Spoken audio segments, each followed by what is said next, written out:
Media ಮೂಲಕ ಕೆಲವರು ತುಂಬಾನೇ ಫೇಮಸ್ ಆಗ್ತಾರೆ, ಓವರ್ ನೈಟ್ ಸೆನ್ಸೇಷನ್ ಆಗ್ಬಿಡ್ತಾರೆ. ಆದ್ರೆ ಮುಂದೆ ಅವರ ಬದುಕು ಬೇರೆ ಬೇರೆ ರೀತಿ ತಿರುವುಗಳನ್ನ ಪಡ್ಕೊಳ್ಳುತ್ತೆ.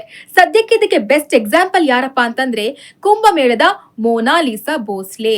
ಹೌದು, ನಿಮ್ಮೆಲ್ರಿಗೂ ಕೂಡ ಗೊತ್ತು, ಮೋನಾಲಿಸಾ ಭೋಸ್ಲೆ ಕುಂಭಮೇಳದ ಬಳಿಕ ಎಷ್ಟೊಂದು ಫೇಮಸ್ ಆಗ್ಬಿಟ್ಲು, ಸಿನಿಮಾದಲ್ಲಿ ಕೂಡ ಆಕ್ಟ್ ಮಾಡ್ತಿದ್ದಾಳೆ ಅಂತೆಲ್ಲ ಸುದ್ದಿ ಆಗಿದ್ಲು. ಆದ್ರೆ ಈ ಮೋನಾಲಿಸಾ ಕಳೆದ ಮಾರ್ಚ್ ನಲ್ಲಿ ಫರ್ಮಾನ್ ಖಾನ್ ಅನ್ನೋ ಮುಸ್ಲಿಂ ಯುವಕನನ್ನ ಮದುವೆ ಆಗ್ತಾಳೆ. ತನ್ನ ಪೋಷಕರ ವಿರೋಧದ ನಡುವೆಯೂ ಕೂಡ ಮೋನಾಲಿಸಾ ತಾನು ಪ್ರೀತಿಸಿದ ಫರ್ಮಾನ್ ಖಾನ್ ಅನ್ನ ಮದುವೆ ಆಗ್ತಾಳೆ.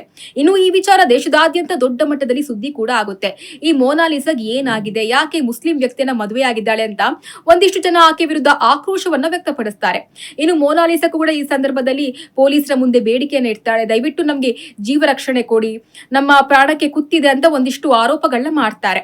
ಇನ್ನು ಇದಾದ ಬಳಿಕ ಏನಾಗುತ್ತೆ ಅಂದ್ರೆ, ಈ ಮೋನಾಲಿಸಾ ಮದುವೆ ಸಂದರ್ಭದಲ್ಲಿ ಅಪ್ರಾಪ್ತೆ ಆಗಿದ್ಲು.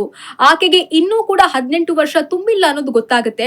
ಆಕೆಯ ಪತಿ ವಿರುದ್ಧ ಪೋಕ್ಸೋ ಕೇಸ್ ಕೂಡ ದಾಖಲಾಗುತ್ತೆ. ಸದ್ಯ ಈ ಮೋನಾಲಿಸಾ ಭೋಸ್ಲೆ ನಾಪತ್ತೆ ಆಗ್ಬಿಟ್ಟಿದ್ದಾಳಂತೆ. ಹೇಗಂತ ಆಕೆಯ ಪತಿ ಫರ್ಮಾನ್ ಖಾನ್ ಪೊಲೀಸರ ವಿರುದ್ಧ ತನ್ನ ನೋವನ್ನ ತೋಡಿಕೊಂಡಿದ್ದಾನೆ. ನನ್ನ ಹೆಂಡತಿ ಮೋನಾಲಿಸಾ ನಾಪತ್ತೆ ಆಗ್ಬಿಟ್ಟಿದ್ದಾಳೆ, ಆಕೆಯ ಮನೆಯವರೇ ಆಕೆನೆಲ್ಲೋ ಬಚ್ಚಿಟ್ಟಿದ್ದಾರೆ, ದಯವಿಟ್ಟು ಆಕೆಯನ್ನು ಹುಡುಕೊಡಿ ಅಂತ ಪೊಲೀಸರ ಮುಂದೆ ಕಣ್ಣೀರನ್ನ ಹಾಕ್ಬಿಟ್ಟಿದ್ದಾನಂತೆ.